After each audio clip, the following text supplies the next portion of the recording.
Hi, the book I'm going to read today is called Just the Way You Are, and it's written by Lucado, and the illustrations are done by Sergio Martinez.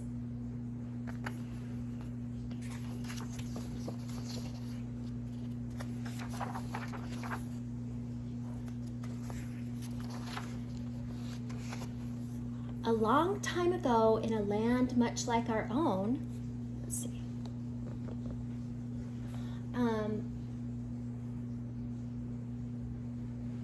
there was a village, and in the village lived 5 orphans, a lonely family of fatherless children. They had banded together against the cold. One day, the king learned of their misfortune and decided to adopt them. He announced that he would be their father and would come for them soon. When the children learned about that they had a new father, and their father was the king, and that the king was coming to visit, they went wild with excitement. It's kind of hard to see, but do you see him dancing around?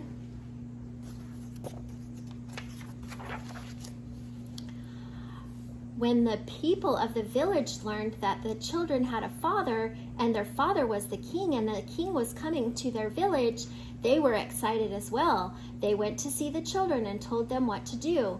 "You need to impress the king," they explained. "Only those with great gifts to give will be allowed to live in the castle."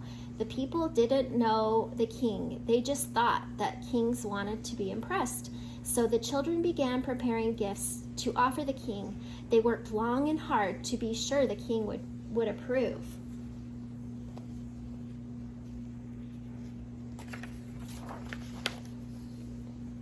One of the children, who knew how to carve, decided to give the king a wonderful work of wooden art. He set with his knife against the soft bark of the elm and whittled.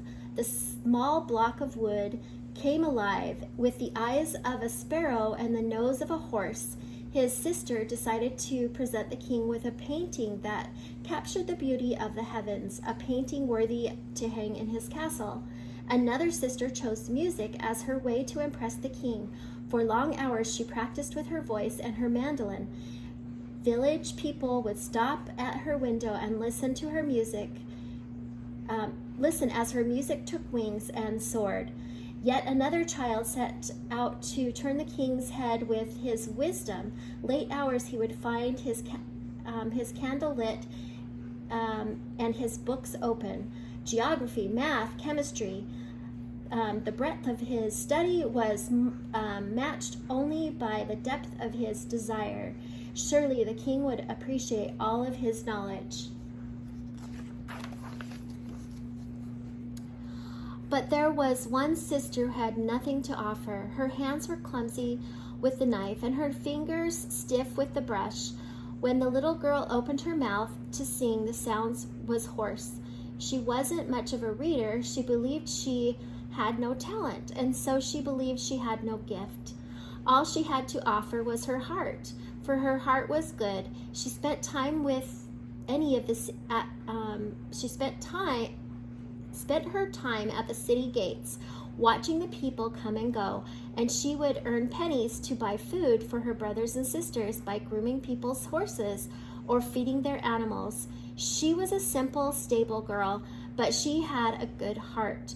She knew the beggars by name. She took time to pet each dog. She welcomed home the travelers and greeted the strangers.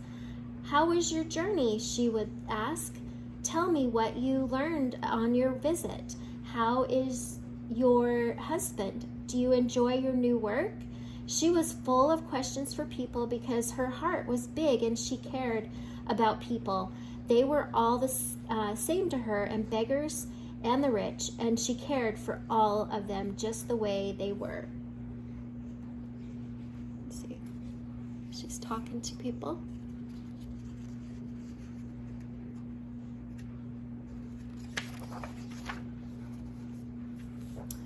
But since the little girl thought she had no talent and no gift, she was afraid that the king would be disappointed. She remembered the villagers' advice and set her mind about the task of making a gift for the king. She took a small knife and went to her brother, the carver. "Could you teach me to carve?" she asked. "Sorry," the young craftsman responded without looking up. "I've much work to do. I haven't time for you. The king is coming, you know." The little girl put away her knife and picked up a brush. She's right here looking at her brother.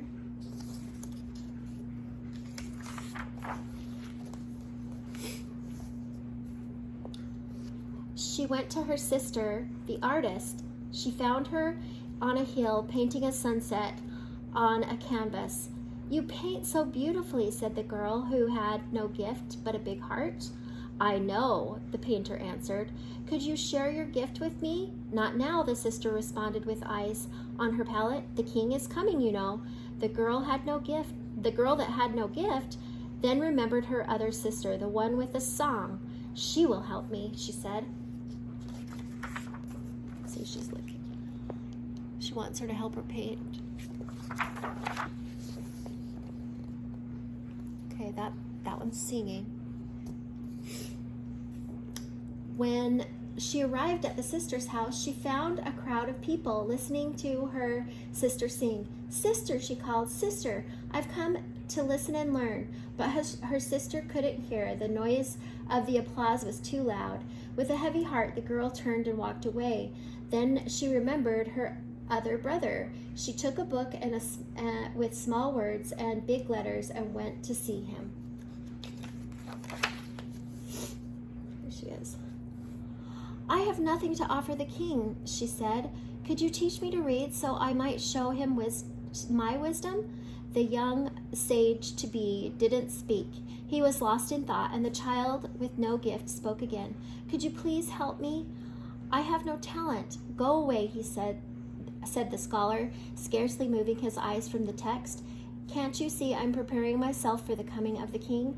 And so the girl went away sadly. She had nothing to give. She returned to her place at the city gates and took up her task of caring for people's animals. See, she's sad.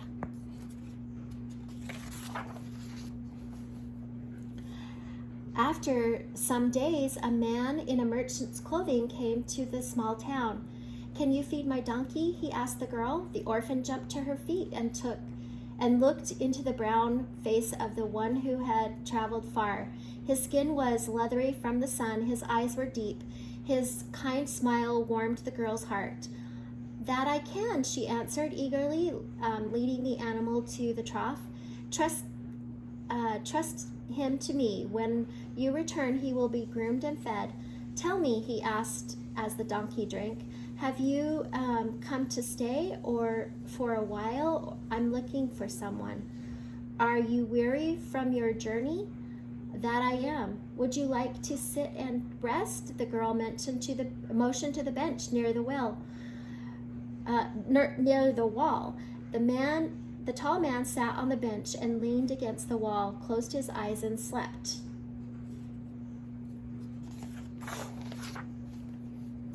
After a few minutes, he awoke and found the girl sitting at his feet, watching his face. She was embarrassed that he had caught her staring. She turned away. "Have you been sitting there long?" "Yes." "What do you seek?" "Nothing. You seem to be a kind man with a peaceful heart, and it's good to be near you." The man smiled and stroked his beard. "You are a wise girl," he said. "When I return, we will visit more."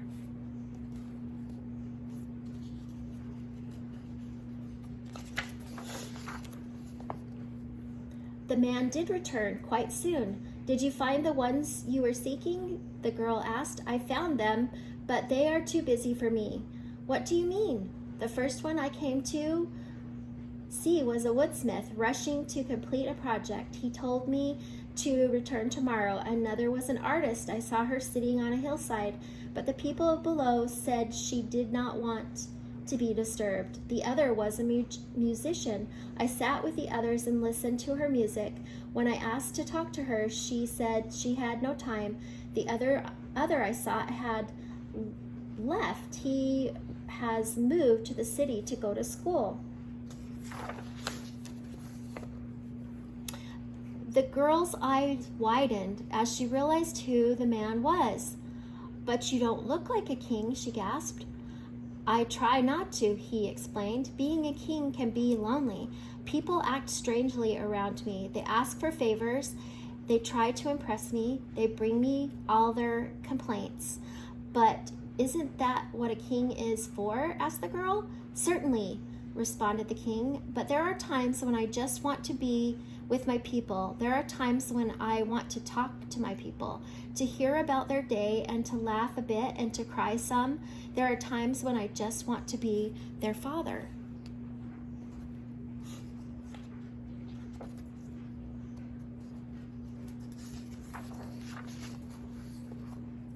Is that why you adopted the children? That's why. Adults think they have to impress me. Children don't. They want to talk to me. They know that I love them the way that they are. But my brothers and sisters were too busy? They were. But I'll come back. Maybe they'll have more time another day. The girl hesitated. Sir, what about me? I have no gift, but I would like to be your child. The king smiled. My dear, you gave the best gift of all. You gave your heart. Your kindness, your time, your love. Of course, you'll be my child. I love you just the way you are. And so it happened that the children with many talents but no time missed the visit of the king, while the girl whose only gift was the gift of her heart became the child of the king. He loved her just the way she was. This is a good book.